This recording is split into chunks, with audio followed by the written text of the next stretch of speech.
Here you can see on my blog I've posted a video I've made about the magazine analysis which I did on the total film magazine covers for Inception and Shutter Island. And then down here I've done a Prezi which kind of explores the film posters again for Inception and Shutter Island. While doing this analysis, especially for the film magazines, I kind of learned the different conventions it has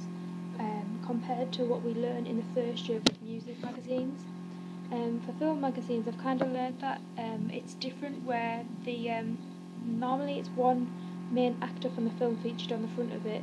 and is using similar conventions of that his head kind of mainly overlaps the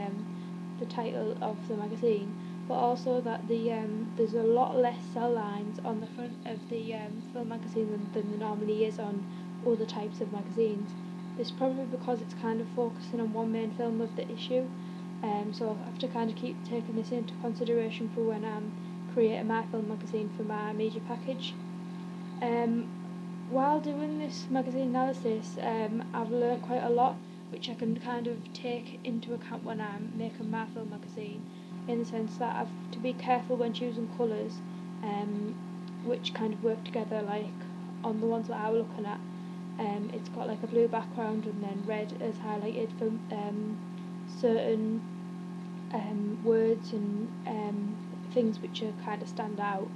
and then white writing's used for the rest of it, which I suppose is important. I think I'll probably kind of take this on board and maybe incorporate something similar like this into my magazine, because I think it works well and it kind of creates a professional overall image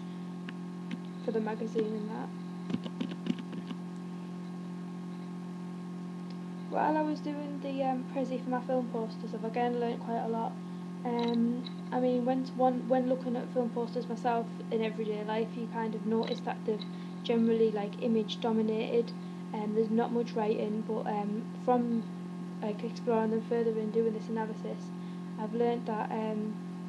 generally it's very like low key lighting because of the genre. So I'll obviously have to remember this for when I'm shooting the images for mine. But also that the one quote that is at the top of the poster is kind of essential in the fact that it keeps the